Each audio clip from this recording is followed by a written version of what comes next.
Hello, everybody. And hi, Dan. Oh, I'm so excited to get this chance to learn from you. Welcome to the show. Thank you for having me, Say. I appreciate it. Yes. So today we're going to be talking about one of my favorite topics, or, at least one of our audience's favorite topics. I feel like sometimes I may be boring people with this, but it's so important, which is the sales seat. All the stuff around it. What goes into the sales seat? What happens when you want to move the sales seat off of you personally in particular?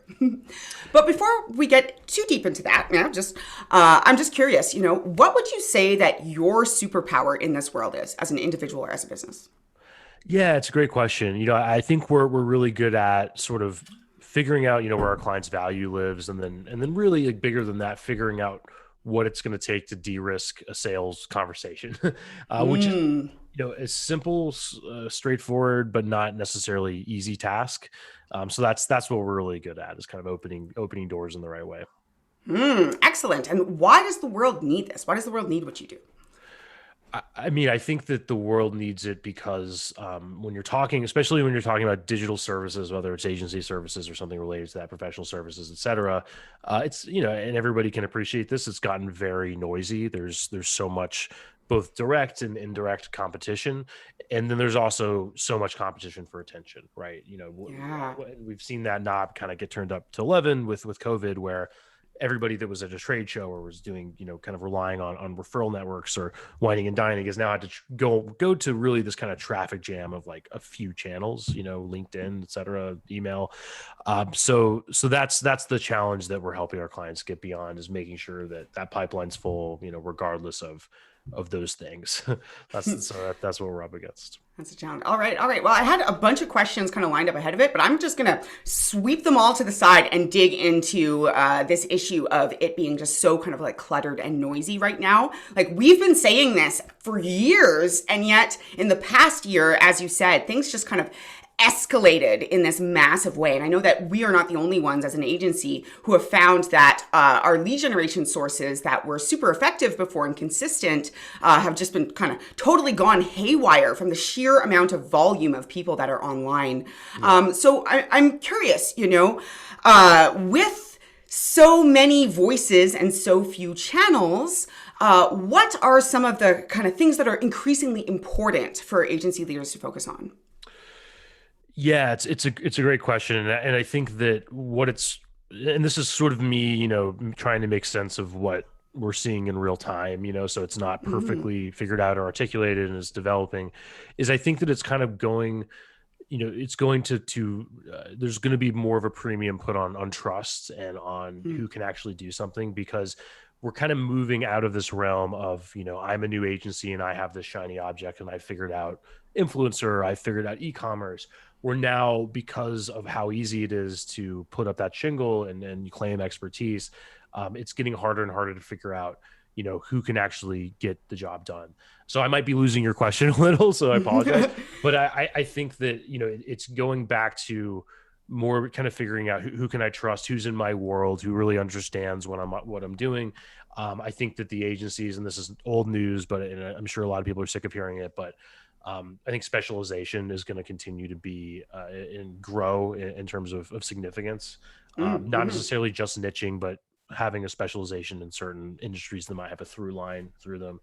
So anyway, I might have lost your question, but let me, that's, Yeah, kind no, of, that's okay, because there's a whole bunch of kind of satellite questions around it that I want to yep. dig into. So let's kind of start with this word specialization. Yep. Specialization. So you took Yeah. the words out of my mouth. I was going to ask, is that niching? Is that more than niching? So, our understanding of niching is understanding the group of people that you can serve the best and selecting that group of people. And it can be, industry based, or it can be service based, and really just focusing your active marketing energy and branding on those people, not necessarily saying no to everyone else. How is that different than specialization as you describe it?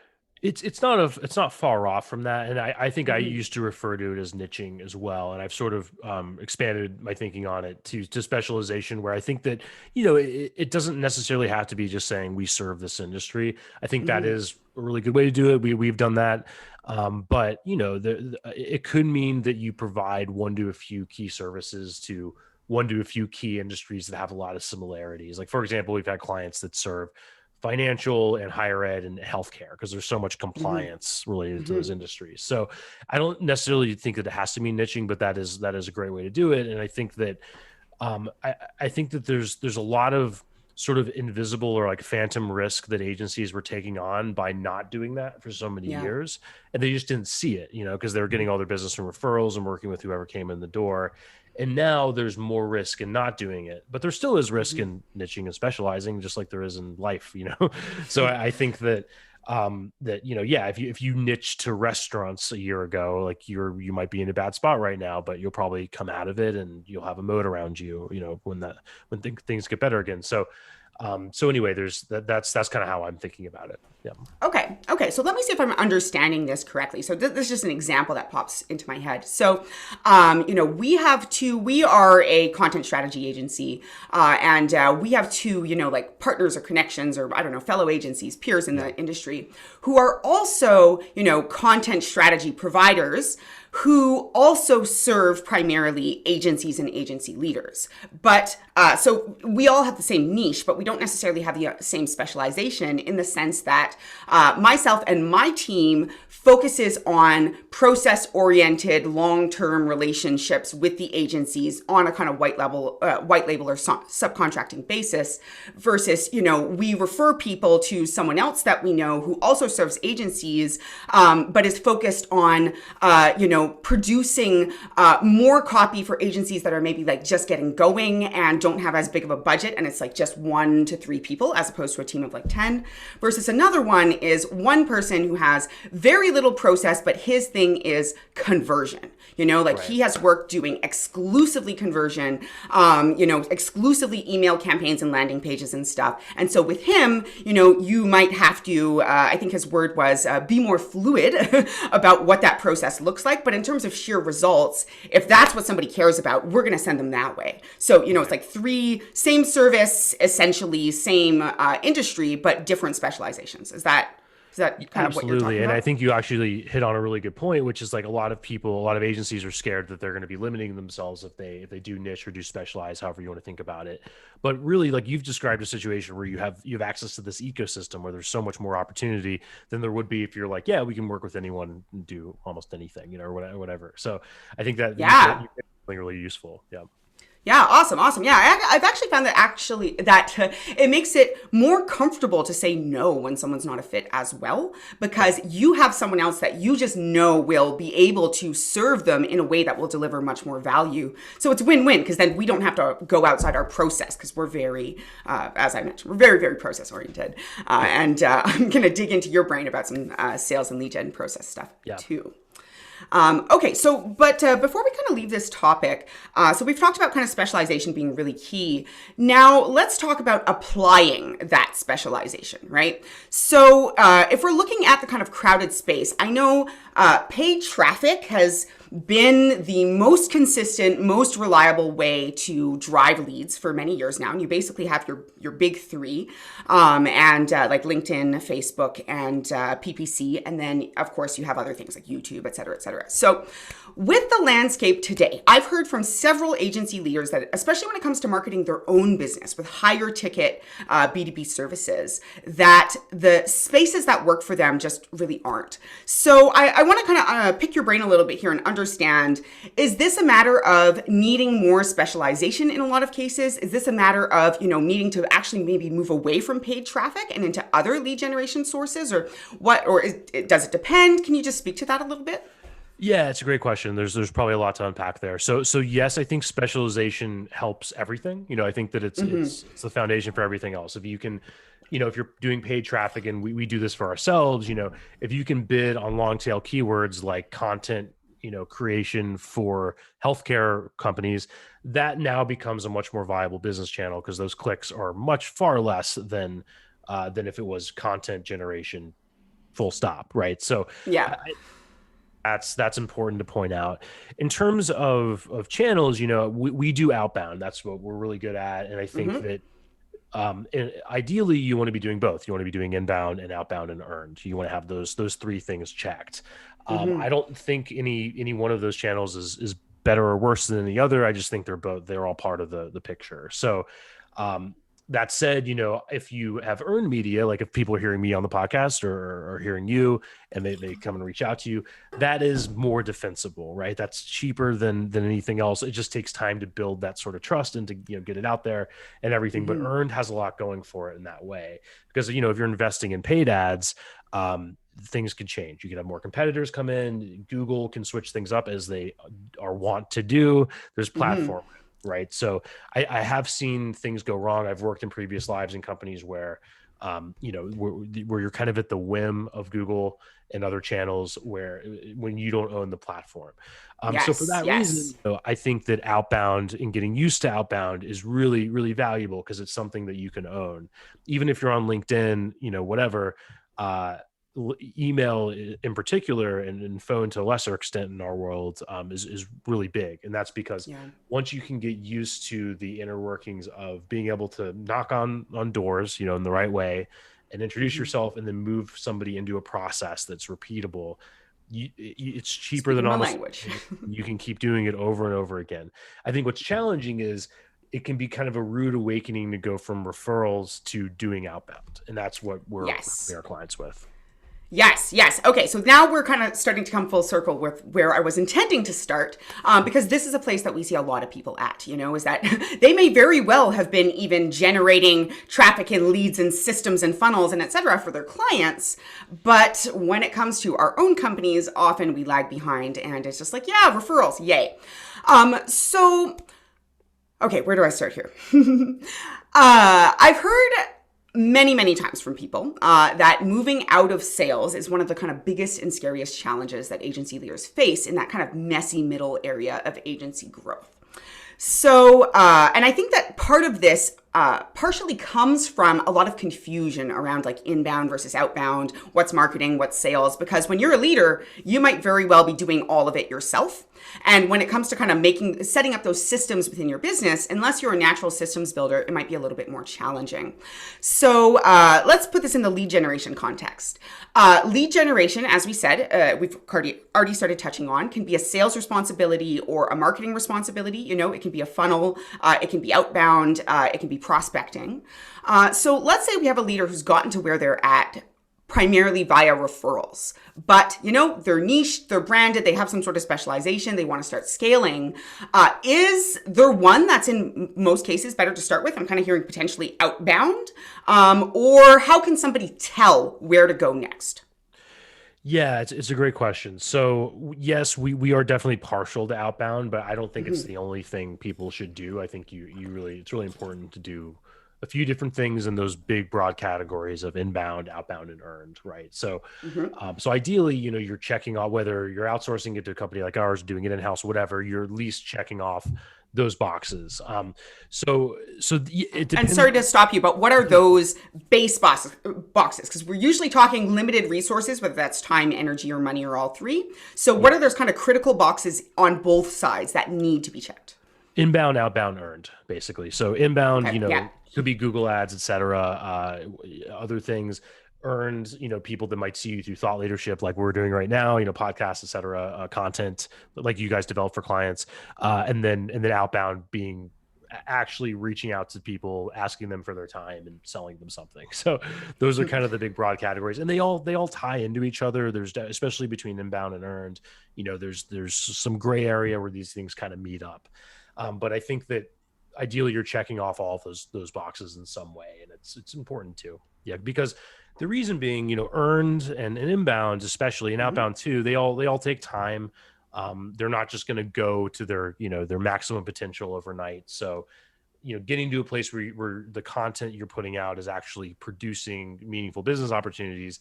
It's not just like you're going to throw something up and it's going to happen overnight. So it takes No, that consistency. definitely not. You got to keep doing, as you know. Yep. Yeah. And, it's funny you bring this up because we have said to people countless times who come to us, we've actually pushed them away and towards the direction of outbound many times because they've come to us and been like, okay, this is what I want to accomplish. This is my budget. This is what I want to achieve. This is my timeline. And we're like, well, it's important to build this stuff. Yes. But for what you're looking for, you will probably be able to get faster and better results by just kind of going and knocking on a few doors and then use that to leapfrog forward. Exactly. So what I'm hearing from you is that There isn't one solution that is kind of the best to go with, and that you need little bit of all three. But lest we go too far in kind of all of those directions, what I'm hearing is that you need basically just something in each.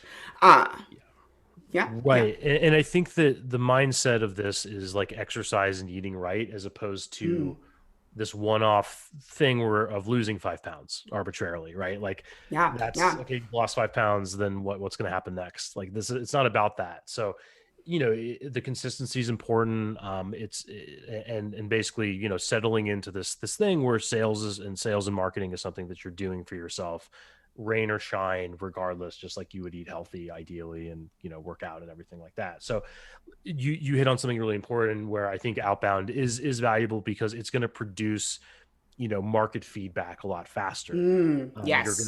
to once you're actually on the phone talking to somebody and selling them something, you're going to be able to figure out a market in a way that's going to inform everything else on the earned and inbound side. So I think that it's important to start that process, and I think the good news is it can be more simple than a lot of people make it out to be, which is something I can get into. Yep. Yeah, yeah, yeah. I just want to kind of make sure that I'm understanding what I'm hearing here. So, what I'm hearing is that in terms of the kind of relative functions and values of each and how they fit together. So, I'm hearing that outbound is a good place to start and doesn't have to be cold calling, right?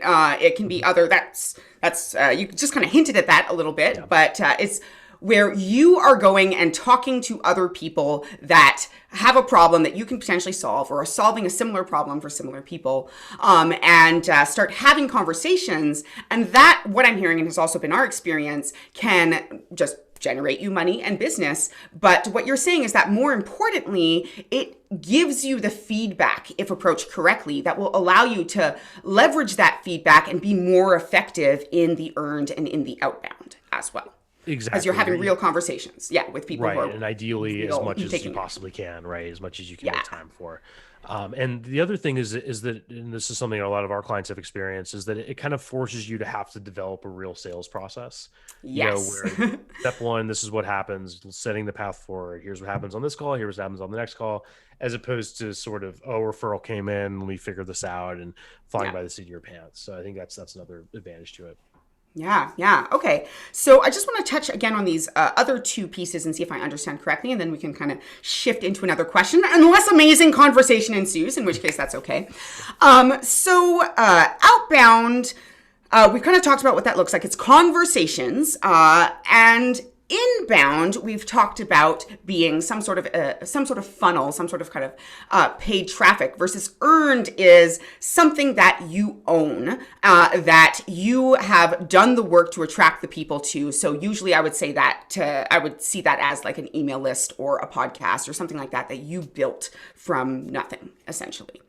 But I want to kind of real talk this a little bit more. So when you say we need to have that inbound box checked, does that mean that everyone should have some sort of, basic funnel with paid traffic coming in the one side that is validated and optimized? Or is there a lower level for inbound that kind of checks that box and serves a purpose?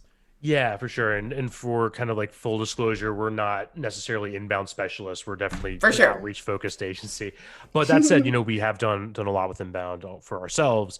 And I think that no, it doesn't necessarily have to be paid traffic. I think we've seen lots of clients that simply have, a content posting strategy of some sort. Hmm. It can tie into earned. Some Again, these organic things are SEO. kind of, yeah, organic SEO. Exactly. So Yeah. I think there's a lot of different, it's kind of a choose your own adventure thing. And you might be thinking about your markets and who you're going after. And honestly, like a lot of agencies are already doing this for their clients. So I think kind of a big meta point is just unleashing that creative energy on yourself a little bit more. I think Mm, this is something I talk about a lot, but I think a lot of the times, when it comes to a client, an agency is willing to think outside the box and do crazy things. And often those things work extremely well. But then when it comes to yourself, like everybody's looking for like a step-by-step blueprint. And I think that there's, a lot of the times the people selling the step-by-step blueprints are doing it because they're sort of just giving away winning lottery numbers. It's something that mm, has worked for a few cases for them, but it may not work for somebody else. So the customization and being absolutely. able Yeah. to having the courage to actually try something different, I think is important.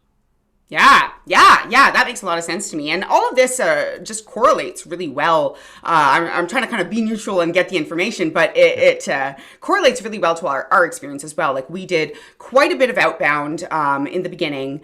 And then once we kind of hit a point where it was like, okay, we're ready to kind of move forward and scale a bit more. We understand our audience and stuff. Then we decided to start working on the earned and essentially picked something, which for us was the podcast, and just kept working at it without really worrying too much about having some sort of big, complicated strategy around it.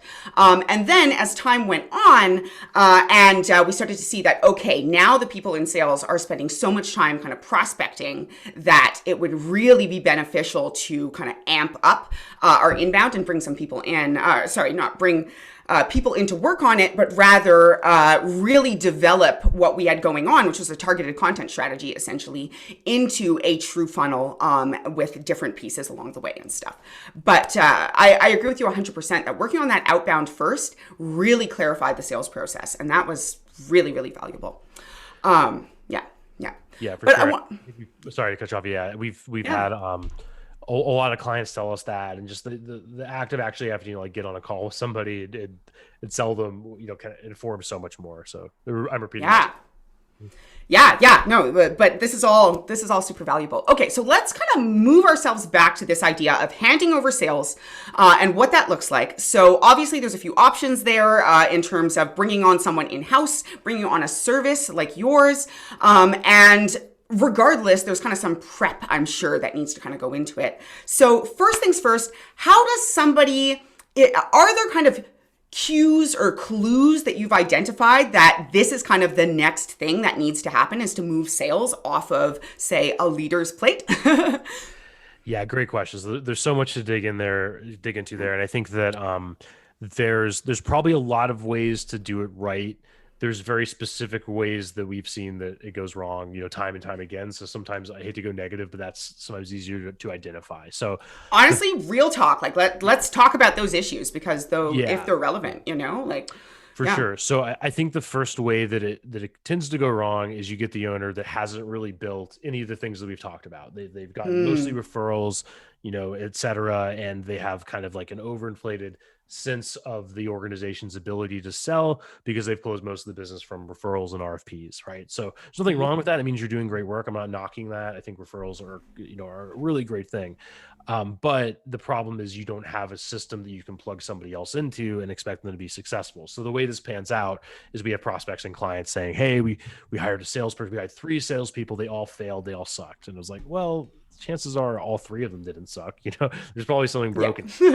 So that's the first thing. I think that's the rub is that a lot of the times, you're not just going to hire somebody that's going to like build your sales system for you most of the time. That's the Yeah. really high level ownership based thing, which is figuring out where your value lives, how to communicate it, and then making that work in those channels that we talked about. Right. So it's Yeah. what we kind of liken it to building the car. And then once you've built the car, then you can hire the driver, if it was Formula One or something. So I think that getting the driver before the car doesn't work, and it's hey, here's a deck, here's a proposal, good luck, and that it doesn't work for because basically that salesperson that most people are hiring, and Mhm. the if you're interviewing good people and going to the usual places where you find good salespeople, they've probably thrived in a situation where they're slotted into a system. Maybe they've been fed leads and other things. They understand they have a step-by-step process, et cetera, and that's not really there yet. So the first thing is to build that process, by hook or by crook.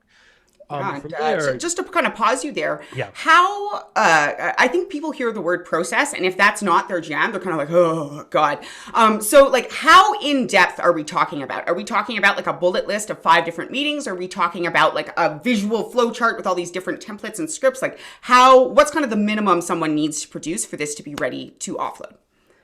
Good question. So back to outbound, the first thing is getting those conversations and those relationships and that pipeline being built ASAP, right? So getting as many conversations with your market on the calendar as you can, and trying to sell them things, and then that will inform the process that you build. And it can play out different ways for different industries. I don't think there's a one size fits all.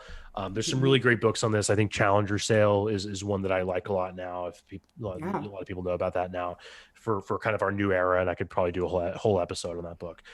But anyway, there's not one process, but I think the mistake that we hear a lot is thinking like, oh, I'm the special snowflake.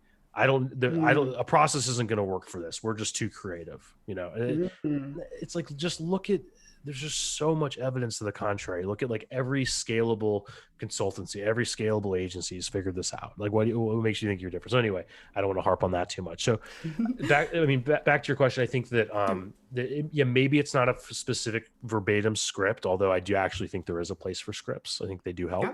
help. But it's the idea of saying, here's what, hey, Mr. Ms. Prospect, here's what happens on this call. We're going to get through these things at the end of this call. Here's the thing we need to decide on the next call. Here's what's going to happen after that. And being able to figure that out. And if you're a media agency, maybe that's going to be different than if you're an events agency, and so on and so forth. Yep. Yeah. So again, just to kind of pause you there. So Yeah. what I'm hearing is that the minimum that you need to produce in order for this to be effective is understanding roughly for your typical sale, kind of how many calls go in, what those calls consist of, and kind of like what is a general agenda for each call, so that you can understand that at a high level and communicate it to someone else. Is that what I'm hearing? Like the details might change. Exactly. Yeah. But don't go cart before horse, right? So don't sit down Yeah. there with an open doc trying to figure it out. Like, just, do what's worked in the past, start there. And Even if it's identify the been on patterns. referrals, and just do it in a way that is scalable, and do it proactively, basically. Okay. Okay. Now let's talk about. So that makes a lot of sense to me, and I'm sure you have other kind of like challenges that people come up against and stuff. But what about hiring an outbound Yeah. agency versus hiring an in-house salesperson? Like, what goes into that decision? Like, do you have? Right. How do you know if someone's a good fit, or do you tell them like go away and hire someone internally or something like that? Yeah, I'll definitely get into all of that. But to answer the rest of your question, so let's say you Yeah. do have that car, right? And you're getting Yeah. prospects from outbound, inbound, et cetera. And it's time to hire. What you want to do is actually hire somebody that wants to be in sales. So you mentioned the idea of kind of hiring internally. That can work. I've just seen it not work a lot when you're sort of conscripting somebody that was in an accounts role into sales. Somebody really Yeah. wants to, you need to hire somebody that wants to be in a sales Sorry, when role. I say internally, I mean for an internal role rather than Right. from the internal team. I too, I feel like hiring someone random to do sales from inside the team, maybe not a good fit. But I mean, like for example, we were in this position about a year Yeah. ago, and we were kind of what you were talking about. It was just Yeah. like, okay, I've been doing the sales, it's good. I had started sharing it with someone on my team just due to capacity, and we had a basic process. But we didn't really, it was like, well, do we hire a lead generation agency and I just close them? We didn't even kind of, at that point, we hadn't even really heard of these like sales outbound agencies like yours. Now I've Yeah. connected to quite a few of them. So we just went ahead and like, put up an ad on Indeed and tried to hire in-house. How would someone who's kind of at that position, who's been doing the selling themselves, know whether it'd be better to, hire in-house or to go for an agency like your own? For sure. So first off, the stuff that I think is almost impossible, very difficult to do out of house, is basically, selling, like building a relationship, having a back and forth with somebody. Based on the complexity of that, that's pretty much an in-house role. But what an Mhm. outsider like us can do is open doors, basically deal with the top of the funnel really well. And I think if you're open to that, if you're open to a fractional team to kind of get into shamelessly selling and plugging ourselves, I think that there's advantages to hiring a fractional team like ours. The first is that, if you're hiring an individual, what's often taken for granted is, yes, you're going to pay that, if they're any good, you're going to pay that person decent salary. Maybe that's whatever, 60 to 100K a year. Mhm. But plus probably commissions, and they're in that junior level sales role, teeing up calls or appointments for a higher level person. What's taken for granted is that person also needs a strategy. They need to figure out, who you're contacting, how are you contacting them, and then optimizing that process all the time. There's data, and getting the data right, being able to curate it the right way, the software. And honestly, outbound has gotten harder. It's a lot Yeah. more, it's a Yeah. lot more like SEO now. That's, in Okay. SEO, the analogy is, if you were doing SEO, whatever, X years ago, you could kind of hack it. You could like put up fake keywords or whatever. Even if you were doing it white hat, it was easier to rank. And the same thing Mm-hmm. for outbound X years ago. You really could just sort of like, hey, let's spit out a list of CMOs and contact them. And there were a lot fewer agencies and you get some meetings out of it. Now it's gotten a lot harder. So the idea of just hiring some junior person to figure all that out, I think, is getting less and less feasible. And we kind of see the wreckage of this every day with agencies that have tried it. So having a fractional team do it, I think, has a lot going for it. And there's a lot more I could get into there. The other thing is just the barrier to entry, the barrier to getting somebody to de-risk a conversation and agree to talk to you. With a company like ours, we're seeing feedback from the marketing world constantly, so we really know what works and what doesn't. And there's a lot more I can get into there tactically for how we're doing it, but I'll leave it at that. Yep. Yeah, yeah. Oh, I'm very tempted. Okay, let me just kind of reorient myself here for a moment. So what I'm hearing is that there are advantages to both, but regardless, the person who is ultimately nurturing and managing the relationships in the long term is a role that you're going to want to have in house, because that is a like earned or owned. I'm borrowing that term from the marketing world, but you want those accounts and those relationships to really be in-house, so that, if you stop working with this contractor or with this service, you're not losing the core of your relationships, is what I'm hearing. But in terms of queuing up those conversations and kind of the beginning of the sales process and that kind of outbound lead generation process, I'm hearing that having a fractional team like your own come in can eliminate some of the risk in the short term, because you're getting multiple people for that investment who understand multiple different elements of that process and who are tuned into what that looks like day to day now, not how it did kind of like 5 years ago or 10 years ago. Is that kind of what I'm hearing? Exactly. And Okay. with that, when we get our clients a relationship, they, even at the top of the funnel, they still own it. Our value proposition as of now is basically being better, faster, cheaper than building, the right outbound support team in-house, basically. So when we do outreach, we're doing it on behalf of a person in the agency. So we're basically the ghost in the machine. Yeah. Okay, that makes a lot of sense. And in terms of how outbound has changed, so I'm very curious. For an agency like yours, or working with an agency like yours, can you speak a little bit to what that role looks like? Like, you have a little bit in terms of the data and parsing the data and understanding how to connect and etc. But I know there's a lot of people here who are probably just sitting, listening, thinking that you're building a list and doing like 100 cold calls. I'm guessing it's a little bit more sophisticated than that. Can you speak a little bit to how that's evolved and what it looks like? Yeah. Yeah, I like to think so. So I think so. I'm trying to figure out the right way to describe it. So basically, Yeah. it's gotten harder to do outbound, which is a good thing because it means we get less spam, we get less crap. And it's all selfishly, it's good for companies like ours because we're really good at it. It's harder for other people just to jump into it. And I think that if you're on You get that pay LinkedIn, when you're content. yeah, exactly. Yeah. If you're on, so basically, what's happened is the providers, if you think of like a Google or a Microsoft Outlook, the filters have gotten better, which is great because it filters out more spam. But at the end of the day, email is something, it's a protocol. Nobody owns it. And for email to work, you need to be able to contact somebody that doesn't know you, right? You can't just contact people that have already like opted into a newsletter. So it's something that you always be able to own and always be able to control. So with that, there's deliverability's gotten tougher. You can't just spit out a list and spam people and annoy them, because what will happen is you won't be able to do that anymore. Outlook and Yeah. Google will say, we're not going to accept your messages. And then it's a whole like run around Yeah. and And so then on. that leapfrogs. So that's why, we hear a lot, hey, we did outbound forever and it stopped working. We don't know why. And it's like, I know why. I know what you did, probably 9 times out of 10. So anyway, to actually answer your question and give people something useful, now it's about actually sending somebody that the type of message that they would at least not be mad at and hopefully would want to read and respond to and talk to you about. Right. So what that looks like is more sort of channeling, our natural kind of human tie to trust and, tribalism, honestly. Like, are you in my world or are you not? Yep. So Community. to get tangible, a lot of the campaigns that we're running are focused on, hey, I saw you used to work at Coca-Cola. We've done a lot of work for Coke, and now you're at Pepsi. Looks like you're doing compelling work. Here's what we're up to. Would you be open to a call? And that sort of relationship driven new business approach is basically relationship driven new business at scale. So a lot of this, and even if somebody never hires us, if they were to DIY this, The way to think about it, I think it's better to think about it in terms of distinct campaigns, right?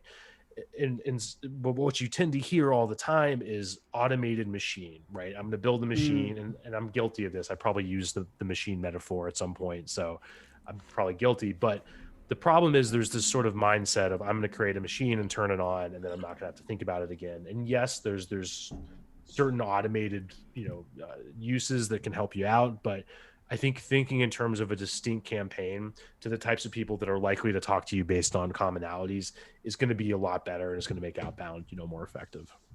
Yeah, yeah, awesome. That's a great answer. So, what I'm hearing is that the elements might look similar in the sense that you're still kind of researching, building a list, reaching out to that list, maybe engaging or following up with them. Not maybe, definitely engaging and following up to that list. It's all in the follow up. Yep. But rather than, just creating a template, sending it out to everyone who meets a certain criteria, it's much more targeted in the sense of you're being creative and strategic about who this particular list is, what is the context that is relevant for you guys to connect, where is the kind of mutual connection or spark or value, and really sending things out to them that I hesitate to even use the word targeted, that feel personal in that way, because they are a little bit more context driven than just, I saw you have a website. We build websites, of Right, which right. I get several a day. Exactly. Yeah, that's a huge part of it. And I think that what it means is that yes, the numbers game dynamic is still alive. Like Yep. the scale matters and everything. But it matters. It's not that it matters less. It's just that it's more about personalization and putting more of Yeah. the work towards, smaller kind of like more, niche campaigns. And that's kind of, Yeah. yep. Yeah, that makes a lot of sense. I think this actually brings us full circle to where we started this conversation, which is that it's not that we need kind of like new channels and new approaches and new everything. It's that this specialization is really key of making sure that you're properly leveraging the channels that you have by really kind of understanding where that connection is, understanding what sets you apart, whether it's contextually or brand wise, and making sure that the how, it's not the what I'm hearing is not the what or even the who anymore.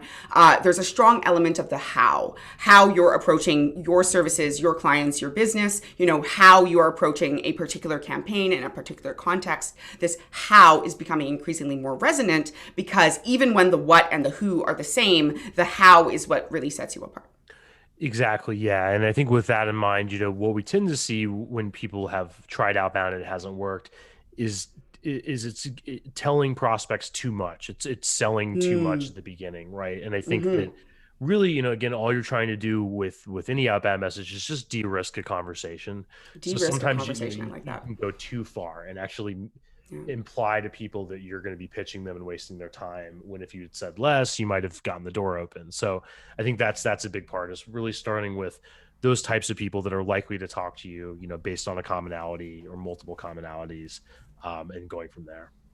Yeah, yeah, that makes a lot of sense to me. I know that our experience has been is that when you are well positioned, like you are solving a valuable problem for a clear audience that can understand both the problem and the solution and everything in between, and your how is lined up so that you're reaching out to people who share the values and the how of what you're going to do. Things pretty much sell themselves if you can get that conversation. And what I'm hearing from you is that it's no longer about starting conversations, because everyone wants to start a conversation. It's about finding the sweet spot for de-risking that conversation, because once they feel safe in and having that kind of engagement and conversation, if your positioning is aligned, then that will take you very far. Again, if you have the pieces in place, like a process and a closer and all that different type of stuff. But that's the kind of block. That's the key piece I'm hearing that's really relevant right now. Exactly. And I think it bears repeating that, like, a lot of the times people will sort of shoot themselves in the foot, or be too skeptical about what they're doing, in terms of outreach, and Mm, be like, well, who's actually going to respond to this, blah, blah, blah. And it's like, yeah, there's ways you can do it wrong and so on. But keep in mind, like, a lot of these brands are running scared right now. They're scrambling. They're trying to figure things out. Case in point, Amazon. Like, very few brands actually understand that ecosystem, and precious few agencies do. Like, people are really mm, looking for help. they just can't parse all the options, So if you can Yeah. sort of get yourself in there in a way that's a little classier and a little bit, if you based on commonalities and so on, you're going to do well. Yeah. Yeah, awesome. Awesome. This makes a lot of sense. All right. Oh, this has been super amazing. Before I wrap us fully up, I have a question or two. First of all, what is it that gets you? We're kind of turning the focus now from the thing and the approach to you as an entrepreneur, because essentially we're humans listening to this, and I'm curious as a human, what is it that gets you up every morning? Especially days you don't want to get up, other than coffee. Yeah, great question. So it's a good question, and I think it probably changes. For me, I really like the sort of the problem solving of trying to figure out how to scale our business and those sort of higher level problems and that sort of thing. I think is pretty compelling. And also just a lot of like what we're doing now, I find to be fun, producing the podcast and kind of dealing with more and more creative elements of the business and higher Yes. level problems. So that's Yes. what I'm experiencing now. Yeah. Oh, that's awesome. I relate to that super hard. All right. And what is the number one thing that you do to preserve your wellness amidst the chaos? Oh man, that's exercise is big for me personally, and also just I think I've gotten better at like just canceling stuff to be honest, and Yeah. just having more time. I think honestly, getting used to the feeling of not feeling bad about like canceling things on the calendar, and preserve like really just preserving my time more and not being afraid to do that. And it's not like an ego thing or anything like that, but I think everybody would be more benefited from that by actually asking, does this call need to happen? Do I need to do this?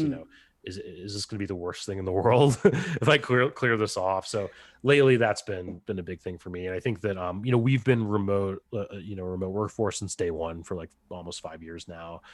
And I think Brilliant. that we don't know everything. We've probably learned a bit about that from a team, and I just see a lot of people in my life that are dealing with remote work for the first time, working like 14-hour days arbitrarily. And I think that everybody would be benefited from just putting a higher premium on their own time. So Yeah, agreed. Even as a leader, I was speaking to actually my parents. My dad is someone who is new to the remote work world after being in the business world for many, many, many, many years. And I was trying to kind of explain to them a little bit, like it's actually sometimes in the best interest of your people, not just you, to say no to stuff or to just not check that thing or to take something off the calendar, because it forces them to understand that they need to have some personal accountability and need to be able to kind of solve things on their own. Again, all within a safe context. But I totally agree. I have been really embracing the cancellations on my calendar lately, or rather embracing not feeling so guilty about them. right, And it's euphoric when you been doing cancel better work. things. Yeah. And last thing, honestly, are there any last words of wisdom? Someone who's listening to this right now, probably their head is spinning with all sorts of stuff. What would you want them to really just walk away understanding? Yeah, I think the main thing is, just unleash some of that creative energy on yourself more that you're probably already doing for clients, and don't be afraid to break the rules a little bit. Like, you don't, I think the thing that makes it intimidating and unfun is having to follow a template, so I think, yeah, templates help. Obviously we talked about sales process and stuff, but the good news is that you can make your own template, make your own process, and that's probably going to work better. So I think that's the main thing. And beyond that, just to shamelessly plug stuff, we have a free webinar on everything I've talked about called Relationship Driven New Business at Scale is the name of it. And you get that by going to saleschema.com/relationships, plural. Yeah, awesome. Any other shameless plugging? Want to tell the audience where they can find out anything more about you, or is that really the thing? Go there, listen to that. Happy to answer emails and stuff. It's just dan@saleschema.com. But yeah, beyond that, probably that webinar will be most helpful. Excellent. All right, Dan. Well, this has been just a really awesome interview. I've really appreciated getting to kind of dig into the nerdier side of sales and lead gen and how that's changing in outbound. I'm a huge fan of outbound. I'm a huge fan of organizations like yours that are doing the hard work in terms of making that easier and more accessible for people. So just thanks for giving me your time. Yeah, great questions. Really appreciate it, Say. Thanks so much. Awesome. Awesome. And as always, to anyone else who is tuning in right now and listening to this, I hope you got some value out of this. I hope that you have an absolutely amazing day. And if you're not having a great day and if things are really hard, I hope that this episode maybe gives you permission to say no to something or cancel something that's on your calendar and just ask, or at least just ask yourself, is every single thing here really, truly important? Because chances are the answer is no. All right. Take care, guys. Have a good one.